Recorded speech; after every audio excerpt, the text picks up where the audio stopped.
Tammy Brown at welcome po sa aking YouTube channel! Magandang buhay! Ayan, napakaganda ng araw na to because nandito ngayon tayo sa Claveria, sa Cagayan Valley. Andito po ako ngayon mga katamis kasi meron po akong event dito. Siyempre, hindi lang po ako makakasama nyo. May racket po kami. So, kasama ko po si Miss O, si Miss Iyamina, of course si Jewel, at si Beshi. So, racket po kami dito at nakakatuwa kasi first time po ata dito sa Claveria at yan po ang bumungad sa amin. Napakagandang dagat, napakagandang tanawin, at nakaka-relax. So, samahan niyo po kami mag-racket at galain kung anong magandang pwedeng kainan dito, pasyalan sa Claveria. Ayan. At ito po ang aming biyahe. Samahan niyo po kami. Let's go! Mga katamis, dumaan kami dito sa stopover. Yan! Bibili kami chicharon. Saka buko ju. Saka buko ju. Ilan, ma'am? Anong saan gawa yung chicharon Sa ate? Tagaygal. Saan? Hindi, ano ba siya? Chicharong kalabaw? Kalabaw, fish platter, Kalabaw. Ayan. Yung kalabaw kasi talaga. Ito may flavor. Ayan o, yung hot and spicy. Ano nang Tagaygal? Pinili mo? Ito pa raw ay chicharon na kalabaw. Ito Chicharabaw. naman, hot and spicy. Ano yung isa yung green? Green onion. Magkano to? 90. Ha? Sa 60 lang eh. Pinadalan tayo ng ganyan, di ba? Wala sa Manila yan. Chicharabaw. Chicharabaw. Ayan. Ay, mga Wala ko ng vlog nila yan.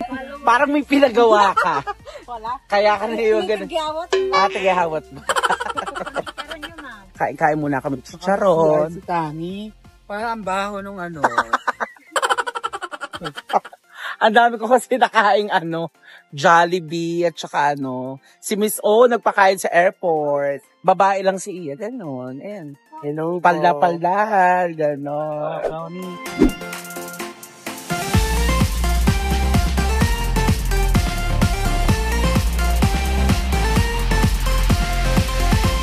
At ayan mga katamis, nandito na kami sa masarap at sikat na kainan ng Batil Patong. Ayan ang kawan. So, ayan. So, umorder na tayo ng Batil Patong para kumain kami.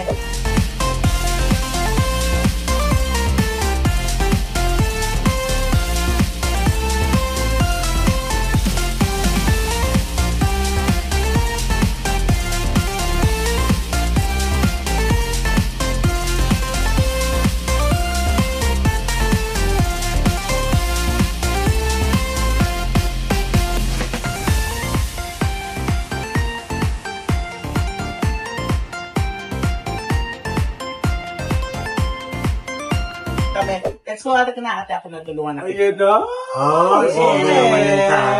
Yes! Bongga. Kasi ito talaga yung dinadayo pag nasa north talaga. Cagayan. Cagayan. Ito sa Claveria, Cagayan. Yes. Ang dami. Oh, iyan ang ng Batil Patong eh. Yung may giniling na baka yata to. May lumpia, tapos may baboy. Yung iba may itlog pa minsan. May itlog yan. May itlog Ay, na. ito may itlog. Ay, ito pala Lahat tayo may itlog. Ang bongga ng topping. Ito yung sausawan niya, Tami. Yes. Yung sausawan niya, ito. Toyo. Toyo siyo kaya. May kalaman sa siksik eh. Correct. So, ayan. So, magmumukbang tayo bago tayo magpahinga at para makalaban mamaya sa Correct. Ika na, kain na tayo. Thank you sa dami. Magkakaiba ba yung Badil? Di ba meron sa Tabigaro ba yung yung mo sa kami white sauce naman? Sa restaurant naman ng ko yon ng tipo ko. Sa may Tugigaraw. Iba na may ibang May eksena. pa-arte naman silang white sauce like that. Paandar. Tara, kain tayo. Kain na tayo. At syempre, meron silang pasabaw. May pasabaw pa sila dito. Parang saan yung sabaw? Pwede yung ilalagay ng panta? Yes, pwede. Grabe, ang yaman niya sa Cebu. Diba ganito yan? Kakainin mo yan, kukuha ka dito, saka mo ilalagay dito, isasama mo doon sa pansit. Yun. Yes, because I'm from Sibala. Yes. Province girl. Si Miss O naman ay Pamawin eh. So, isasama mo kami sa pampalasa. Pero actually, kahit wala na yung sausawan, masarap na siya. Correct. Busog ka na talaga. Ang ganda ng Gado lang. Picture natin. Super special is 90 pesos lang. Ang mura niya, yung 90 pesos. Sa ganitong karami. Tao, ha? Correct. Ewan ko nga bakit may pangrima eh. Problema pala si si Tami. Bakit?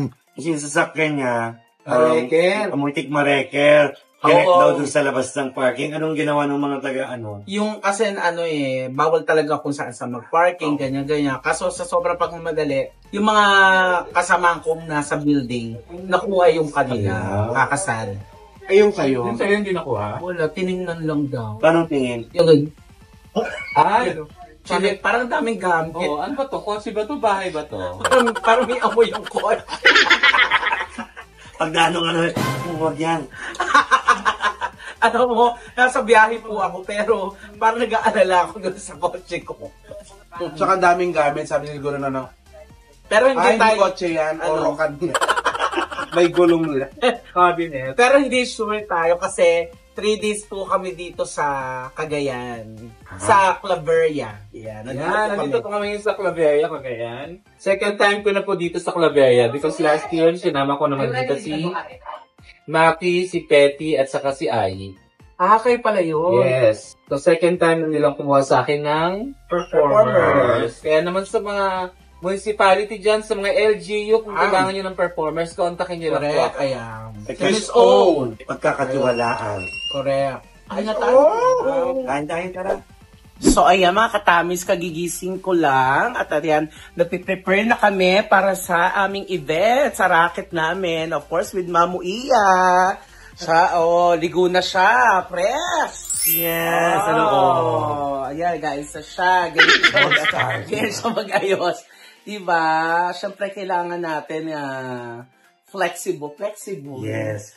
Alam mo, Diba? ball-star muna kami. Correct, ganyan kami mag-ayos. Siyempre, si Joel, ayan. 1 oras na siyang inaayos yung maleta. Inaayos yung maleta kasi. Ayaw bukso. Hindi mabuksan yung kanyang maleta.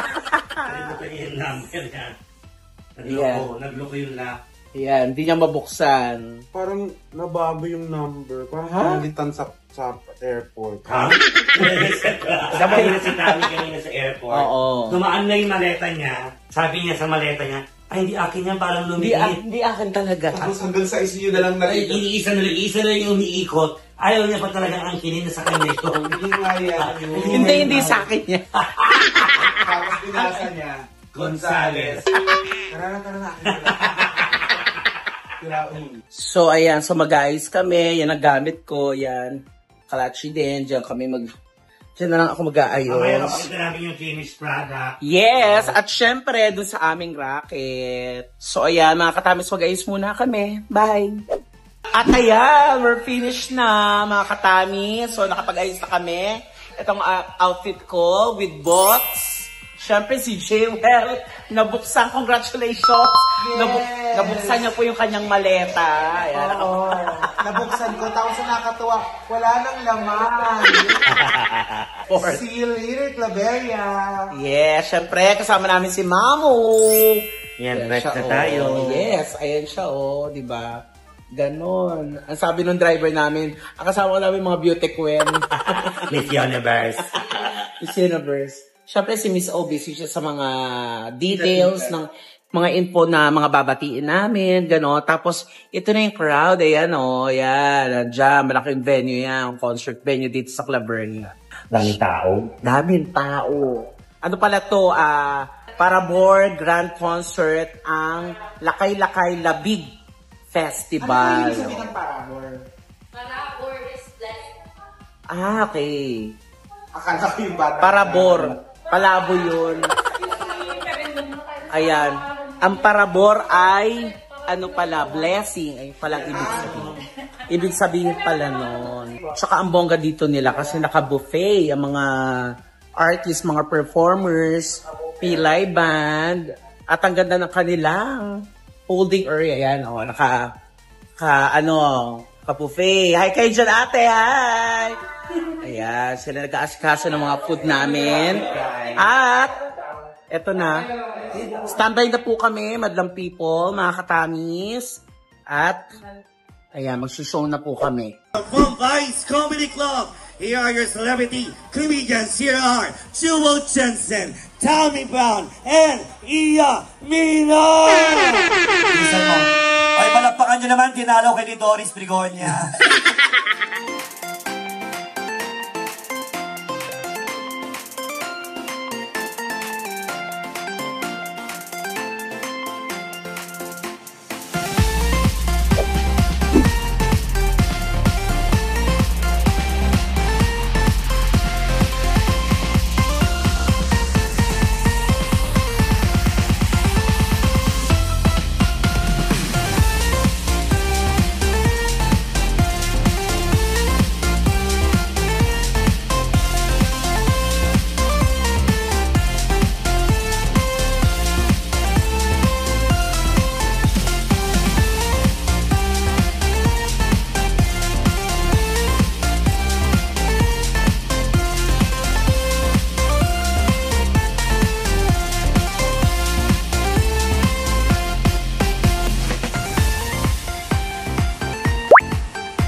Ayan mga katamis, pauwi na kami ng Manila from Claveria, 3 hours going to Tuguegarao Airport. Yung mga bakla, tulog. Ito si Jewel. Wow. Ay, tsaka nakahiga. Tapos ito naman si... Halo po siya sa tongit. Kasi na, uy, hindi ka. Ayan na mga katamis, nandito na kami sa Tuguegarao Airport. Yes. Ayan, nandito na kami. At nagkatay lang kami ng... Matapos yun. Ay, hindi natapos yung airport. Nagkatay lang namin na makapagpapasok kasi 11 a.m. pa. So ayan, so kain muna kami. Kain na naman. Kain na naman, walang katapos ang kain. Thank you, Tita Tami, sa pagkain. Yes. Kain tayo. Ako, anong in-order niyo? Ako in-order ko yung Ano parang nainggit na ako. ng Tuguegarao, Igado, kasama Ilocos Edition. Vegan. Ilocos Edition pala. Vegetable. Gulay. Ako naman adobo. Siya adobo. Tsaka somay. Sarap mo Igado. So ito na dahil sa mga racket at eksena namin dito sa Cagayan, matanong ko lang, ano ang parang mga kakaibang experience nyo? Tani, wala. Okay kami. Na-experience ko sa buong buhay kong ni Racket. Parang yung tayo, yung Batangas, sas ako nasa Kalapan, yung hindi ako nakarating. Hindi na nakarating. Ay, mo, hindi na kayo mag-away ni Iya. Hindi kami nag-away. Ang nang-away sa akin si Pepper. Taray! Taraw na. Hindi, kasi nagkaroon ng dito, yung barko nag-overload, hindi kami pinaalis ng Coast Guard. Eh, syempre, walang gustong bumaba. So, nagtagal kami nun. Ay, hindi ka nakabot. Hindi ako, umabot. Oras ng racket. Oo, ang ginawa, yung mga truck ang pinaalis. Yung parang, yung mga truck. So, ang gagawin, babalalabas ulit yung ibang sasakyan. Kaya medyo na-delay. Sobrang delay, Miss O. Anong Hindi ako gagawin nyo makasipot. kung walang pinaalis, pero yung barko, yun ang pinaalis ng yung in-offload yung barko nito. Kaya naiwan lang sa dagat. Malang wait kami.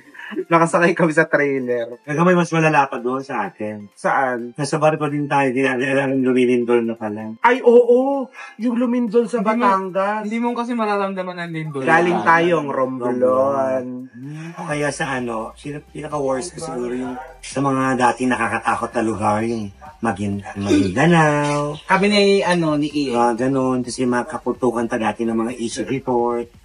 Ako din siguro yun ang pinakaano ko, yung mga racket sa Mindanao. Kasi pag umakat ka sa Mindanao, medyo mahigpit ang security. So ang kasabay mo sa convoy, mga 2 o 3 sasakyan ng sundalo.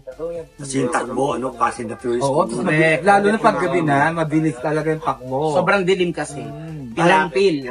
Yun din, number one, di ako nakakatulog minsan sa biyahe. Lalo pag may landsado, tapos pala first time yung driver, kakapit ka. Nakatulog, kagaya kahapon, papunta po kami ng Claveria from Tuguegarao. Hindi po ako nakatulog sa biyahe kasi ang bilis din ng driver. Correct. Kaya ngayon pa uwi, ginawa ko, minom ako ng parane para nakatulog ko. Pagising ko, malapit pa kami sa Tuguegarao. Kaya naman ang hindi nakatulog. Hindi nakatulog. Ako talaga hindi natulog. Kayo guys, anong experience nyo? Kakaiba nangyari sa airport? Ito yung super delayed na siguro. Kung ilang beses na ulit-ulit na doon na kayo nakatulog. Yun sa may naalala ko yung nasa Bicol tayo. Yung may racket ka. Kita. Tayong dalawa. Hindi mo maintindihan kung may flight pa ba o meron. Parang gano'n. Ano ba yun? Bye-bye! May mga ganong experience na minsan papalit paano ba yun? Kung nasa Jensen ka. Kailangan tumakbo sa Davao yung airport, yung gano'n. Ako naman, naikwento ko na rin sa inyo nung papunta tayo dito. Meron akong event na na-book for chocolate. Hindi ko na matanda kasi nung kasama niya. Hindi ko yata o si Neki din. Papunta kami ng Isabela dapat. Kaso na-cancel yung flight. Dahil sa Baguio. Nandun na kami sa loob ng airport. Waiting na lang. Biglang kinancel yung flight dahil sa Baguio. Hindi talaga makakalipat. Kasi hapon yun eh. Hapon yung flight namin to Isabela. Sabi ng kliyente. Gusto ng kliyente, mag-bailan kami. Aabutin na. Dito rin kami papunta noon sa Cagayan, sa Alcala naman. Kaya lang, kung magbabailan kami, hindi na rin kami aabot ng event. Kasi kung aalis kami ng Maynila ng 5 p.m., darating kami kinabukasan na 6 a.m. o 7 a.m. Umpisa na kung madaling araw. Yes. So, isa pang hindi ko makakalimutan, papunta kami ng Dubai. Kasi di ba sa Dubai kailangan ng visa? Yes. Wala pa kami visa. Pero nasa airport na kami. Waiting kami ng visa. Bago lumabas? Bago kami So, naka-check-in na yung gamit namin. Si Kitty actually kasabi ko. Kumbaga, grupo kami nila Vice papunta kami ng Dubai. Yung visa namin ni Kitty hindi pa nire-release. So, pero bumili na kami. Nakapag-check-in na kayo? Nakabili na kami ng ticket. So, ang sabi sa amin, yung agency kasi ang nag-asikaso. So, hindi, bumili na kayo ng ticket, ma-approve naman kayo. Sinabi namin. So, kami naman, bumili na ng ticket device, yung ganyan. Excited. Pumasok na kami ng airport, nag-check-in na kami ng gamit yung bagay ni Kiki naka-check-in na. Ang ending, ako lang nabigyan ng visa, si Kiki hindi nabigyan ng visa. So, yung bagay niya, nakalipad ng Dubai, pero siya Ayun na nakakalokang nangyari. Alam mo ako, unforgettable, speaking of Dubai, na-experience ko yung Baguio. First Baguio sa Dubai. Ay, kayo with Negi yan. With Negi. 24 hours ako sa airport. Na-experience ko yung Rian Ramos. Kasi nandun din si Rian Ramos noon. Rian Ramos ang drama ko. Natutulog kami sa mga gilid-gilid. Walang choice. Wala kang choice kasi lahat talaga ng flight cancel. So, nakakatakot kasi kukunti ang Pinoy, mangilan-ngilan lang ang Pinoy. Ako ang pinaka-worst yung galing kami ng Paris, France. Going to Turkey to Vienna. Ano kayo connecting flight ng Turkey to Yung Vienna? binigay na ticket, syempre hindi naman namin maintindihan. One way lang pala. Hindi nyo mabasa. Oo. Kaya natatakan nyo yung passport namin. Exit kami ng Paris. Pero wala kayong Yun. Doon na kami na-hold dun sa Wait, Ate Tetay. Tetay and EJ sa naman. Yun nga. Doon dumandi na ako doon. Sumika ako ng mga Turkish para mabilhan kami ng visa. Another. Kasi may lang naman pindot-pindot talaga yung visa doon para makalabas. So another, kailangan kong... Ano naman ito? Last ko ikukwento ha. Kami ni Ayi nagpunta, racket to, Royal. ng Royal. Business class. Sa Hong Kong. Pero maghapon lang kami. Ano sila? Fly in, lang fly kami. out. Oo. Fly in, fly out pa tawag sa ganon? Correct. So, Hong Kong. Eto na pagdating namin, walang hotel. Diretso kami sa venue. Correct. Tas gano'n kami ayos. Pero meron pa kaming, mga 1 hour na lang. So, meron pa kaming konti para Naka-makeup pa kayo? Hindi, doon kami nag-ayos sa hallway na nakikita ng tao. Tapos, bago kami makalipad ng Hong Kong, na-hold kami. Kasi akala nga mga harbat kami. Wala charot. Naka-braid pa kami, ha? Ang ganda nito. Diba? Transgender. Samantalang sa Claveria, pinagkamalakang silent shot. Totoo yun. Pinagkamalang kaming harbat sa Hong Kong. Yung mga baklang lakad-lakad. Ang tawag sa ganon, harbat. Gokad. Oo. Pero wala naman masama doon. Correct. Okay Sex naman work yun. is a work. Yes. Pero, gantong itsura. Hindi, may talaga Pero sila sa... nakakaibang experience. Sa Hong Kong, mahilig sila sa mga bakla. Mahigpit sila sa mga bakla. Oo. Diyan nagka-issue na yun dati before. So, pero ngayon, okay naman na medyo Yeah, maluwag. okay, maluwag. Kung sasabihin mo naman vacation, why not? Pasok Yes. naman, Disneyland. Actually, hindi lang naman sa mga bakla. Feeling ko sa mga Pinoy per se. Kasi Medyo. ang Hong Kong ginagawang point of entry ng mga Macau going to ng Macau. mga nag-exit sa ibang Macau, China. bansa. Yes. Ibang bansa. Ganyan. Ayan, ang mga kakaibang experience namin. Kaya naman sarap ang kwentuhan pag may kasamang Coca-Cola! Coca-Cola. Ilabas na yung mainit-mainit na kape. Kaya naman mga BF, subscribe lang po kayo at panoorin niyo po ang mga vlogs ng mga Bex Friends. Yes. Sensya na po kayo, wala lang si Tonton at saka si Kitty ngayon. Yes. At syempre, buong channel, buong Bex Squad, nandiyan po sa babayan. Yes. Miss O, vlog ko to. Kalak. Isingit Saan mo na yung yung akin best? kahit wala pa ako medyo vlog. Si Mamo Iya, may channel din siya. Soon Thank you for babalik watching siya. sa aming vlog. Pagbabalik ko ng vlogging to. So, Yeah. Ay, congrats kay Mamu kasi nag-guest siya sa Comedy Rumble. Wala Royal siyang- Rumble. Royal Rainbow Rambo. Rainbow Rumble. Sorry. Hindi. Rainbow Rumble. Rainbow Wala Rumble. siyang naisagot. Oo ba? Pero siya yung maraming maraming Pero alam ko, viral. hindi ko naman Yes. makakasagot ka dun. Ang bibilis lang talaga nila. Aya, paalam na tayo. Thank you so much mga katami sa panonood for today's vlog. Ayan, so... And thank you, Claveria. Thank you, Claveria. Thank you, Cagayan Valley. Mayora Lucille, thank you. Thank you, Mayor Lucille. Kay Councilor Edson Flores, maraming salamat. At thank you kay Miss O kasi siya nagdala sa amin dito. Thank you, Miss O. At Yes. hi din kay Baby JR ng The Wise. I love you. At si Miss Oh O. my God, Ay, RJ! RJ! Ay, oo, nanduwan. Oh, ihati tita RJ. At gusto ko palang i-congratulate si Miss O kasi siya nagtagumpay kagabi. Oh! Sa Tongit. Postcard, alas 4. Sa Tongit. Wow, parang hindi naman ikaw. Nagising nga. Pumasok ka sa CR. Eto na, may video ako. I-PM nyo ako, guys. Bye everybody! Thank you so much.